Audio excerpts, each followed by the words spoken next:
toxic masculinity. Joe Rogan fears giving into woke left. The woke left. Sorry, I'll read that again. Joe Rogan fears giving into the woke left will result in straight white men losing their right to speak. Too late, Joe Rogan. Too late. It will result in. The hell are you talking about, Joe? It's done. It's done. It has resulted in. We no longer have the right to speak.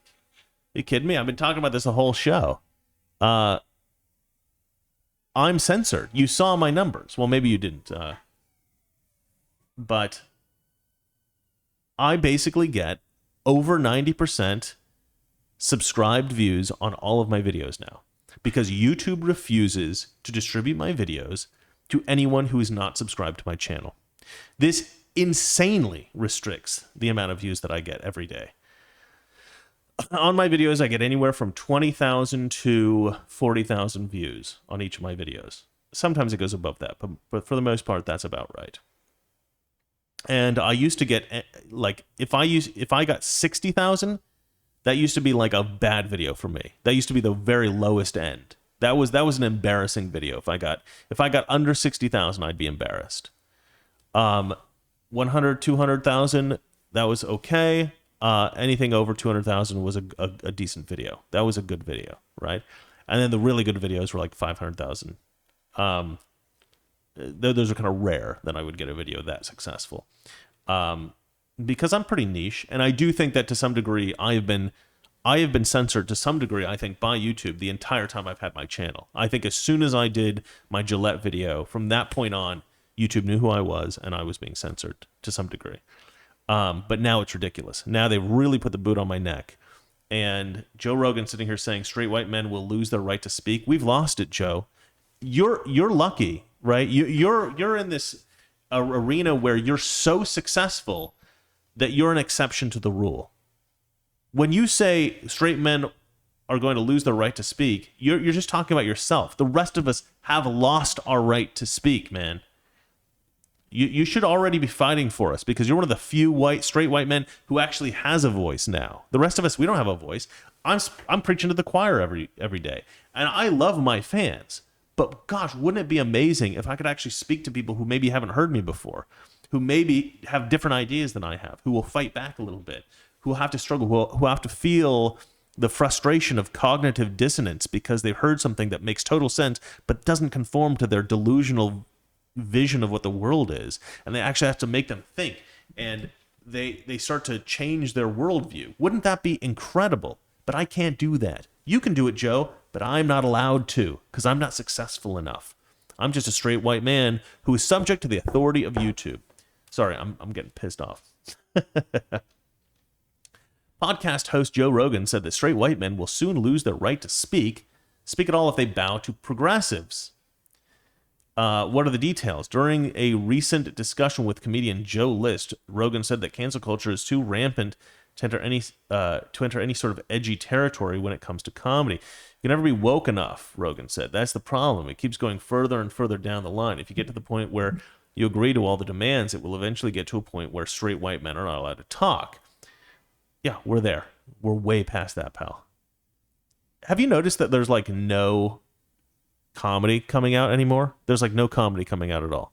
I never see any new comedian, new comedy stuff, and much of that may have to do with COVID. Like comedy clubs have been shut down and all this kind of stuff. But I'm not seeing any new comedy coming out. Like I think I mentioned on the show before, I watched this show called Silicon Valley, which is an old show that used to be on HBO, and there are so many bits in that show that you like. I'm not sure. I just don't know how people would respond to it if that show came out today. And that was only a few years ago that show was on. But like, there was a whole bit where, one of the guys on the show is a Muslim Pakistani immigrant, and his friend or frenemy, I don't know, the guy that he works with, is white. And another guy comes into the room and he says, we've been contacted by immigration. They say that we've hired an illegal immigrant. And this Pakistani guy starts going nuts because he's like, "What are you talking about? I did all the, I went through the whole process. It took me years." He's like, "What the hell are you talking about? I have my I'm a citizen. I have my citizenship. I'm done. I'm done. I'm a legal immigrant. I'm legal." And he's like, "It says our illegal immigrant is from Canada." And they all look over to the white guy, and the white guy's like, "Oh yeah, crap." So he just came over from Canada and he never actually got a citizenship. So then throughout the whole show, he keeps getting ridiculed by Dinesh, who's the Pakistani Muslim, for being a disgusting immigrant, a disgusting illegal immigrant, right? The whole show, he's like, "Oh, you illegal immigrants make me sick." And this is Muslim Pakistani guy. So it's funny, right? Because it subverts your expectations in a very good way, right? It's very funny. It's very smart. It's just a genius show, right? And that's a pretty tame thing on the show, but it's this kind of stuff like that I feel like leftists would like lose their minds about today. I mean, there's a lot of sexual jokes which I don't think they would care about, but there's a lot of jokes about race or about, just all kinds of different crazy stuff. They have one episode that's pretty brilliant where they're working with a company. They're working with a bunch of different companies, and one of the companies, turns out the owner of the company is a Christian. And so everyone else, all of the other companies are like, want Pied Piper is the main company in the show, want the Pied Piper guys to get rid of this other company because it's run by a Christian. Because in San Francisco, in Silicon Valley, right, where the show takes place, being a Christian is essentially the worst thing that you could possibly be. Like, everybody's just like, "Oh, they're pure evil, they're horrible. Christians are the worst." So, one of the guys on the show is a Satanist. That's perfectly fine. There's all this kind of like weird stuff on the show. It's all fine. You can be whatever you want. But a Christian, ooh, no. That's bad for business.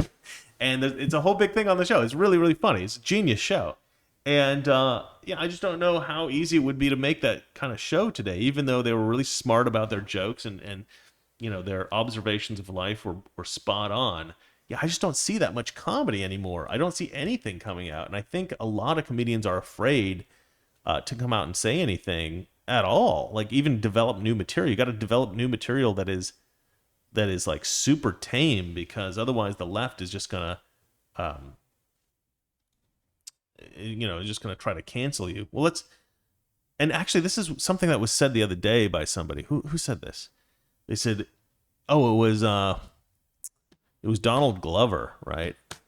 The guy from Community, black guy from Community, who also was a musician, Childish Gambino." And his position was that cancel culture is actually making TV boring.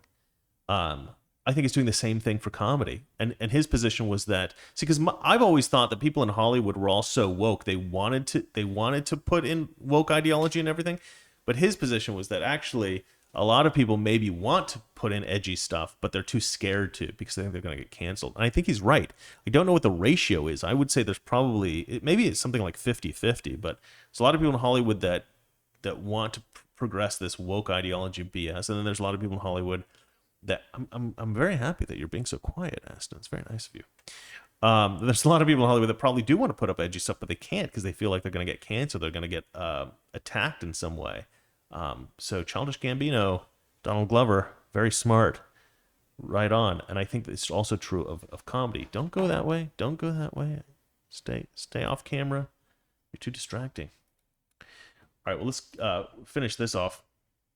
The popular podcaster added that suppression of free thought and expression will become so ingrained in the American psyche that it will be second nature to do as they are told rather than to question or to speak against the new norm. They'll say, it's your privilege to express yourself when other people of color have been silenced throughout history, Rogan reasoned. Well, they won't say that. They are saying that. You're not allowed to go outside because so many people were in prison for so many years. I mean, I'm not joking. The Joe Rogan Experience host added, it really will get there. It's that crazy. Rogan also pointed out that far too many people are taking advantage of the weirdness in popular culture. I have no idea who this guy is. Earlier this month, Rogan spoke to comedian Dave Chappelle for more than 3 hours on the topic of woke culture. During the interview, the two discussed anger provoked by Elon Musk's recent hosting gig on Saturday Night Live. Of Musk's appearance, Chappelle said, "I'm torn because I like a warrior for a good cause, but I'm really into tactics. You're not going to nag people into behaving in a certain way. I mean, if you continue with this tone, even if you're right, you'll be very hard to hear." Chappelle added that the people were likely upset over Musk's appearance more because he's one of the world's richest men or because he had the audacity to analyze the COVID-19 pandemic from a factual, not emotional perspective. I think a lot of people are complaining that he's going to be on Saturday Night Live. Well, no, he's wrong. He's wrong. The reason that they don't like Elon Musk is because Elon Musk is not woke. He definitely has some leftist tendencies. He's more of a libertarian than anything else, but he's also not like a totally woke leftist, and the left can't handle that. You know, they think anybody who's not a totally woke leftist, well, they must be a white supremacist, right? They must be a fascist. They must be alt-right. Whatever happened to alt-right? Wasn't that like a popular thing a while back? Why did they do away with alt-right? That was a lot of fun. Come on, guys. Why don't you call us alt-right anymore? Aston. Come on. I know you want attention. See, this guy wants to be famous. Oh, and it's ruining my show. All right. You're going down. Okay, there you go. Yep. Okay. Anyway, well, that's it for that. I think that these people are way behind the ball. If you're famous enough, you know, it's going to take a little bit longer for you to get canceled than everybody else. But trust me, they've already set it up so that it's impossible for straight white men to have a voice. The only straight white men who have a voice are already hugely successful, hugely famous. They're trying to replace all the white men in the world, who are in positions of power, who have any kind of megaphone, with women of color, gays, lesbians, whatever. Anybody who's not a straight white man, because that's, and I think I've told you guys before, I have a friend who's a director, and he ended up having to move to Europe to direct films because he was a successful director. He'd produced a pretty successful film that played on Netflix that a lot of people saw. It did very well, and it was with two very big stars. I don't want to out him, so I don't want to say what this film was. But after he produced this film, and it was a big deal,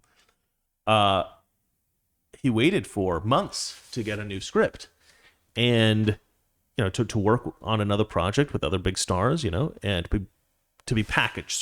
So how Hollywood works is you get a script that you like, and you try to get actors interested, and you try to get a director interested. If you get a big actor and a big director, and or a good director anyway, and you have a great script, that's what they call a package, right? And then you sell that to investors, and you try to get a distribution deal, and then you make the film.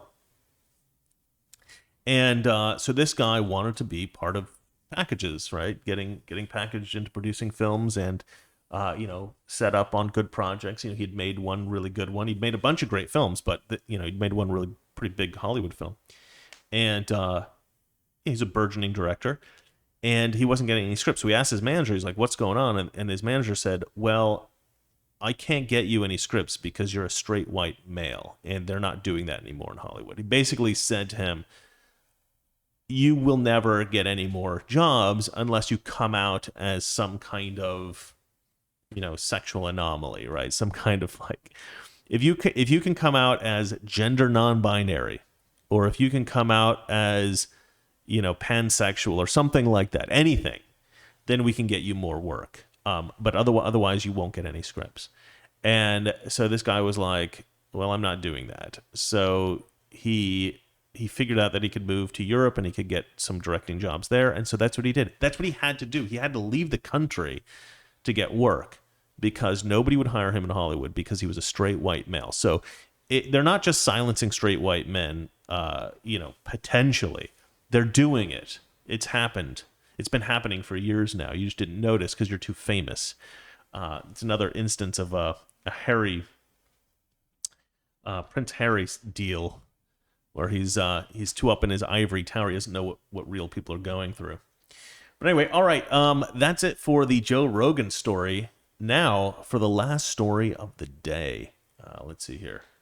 Last story of the day, Biden plans expansion of Fed's army of snitches in dollars for collars program. Now, I did read this article already in preparation for the show, and I didn't really understand it. So let's read this again together. Let's see if I can figure out what the heck they're talking about here. Biden plans expansion of Fed army of snitches in dollars for collars program. The administration plans on expanding its already massive surveillance apparatus. The Biden administration soon may recruit an army of private snoops to conduct surveillance that would be illegal if done by federal agents. As part of its war on extremism, the Department of Homeland Security may exploit a legal workaround, a loophole, you might call it. Toxic Masculinity. Weekdays, 9 p.m. Eastern, 6 p.m. Pacific.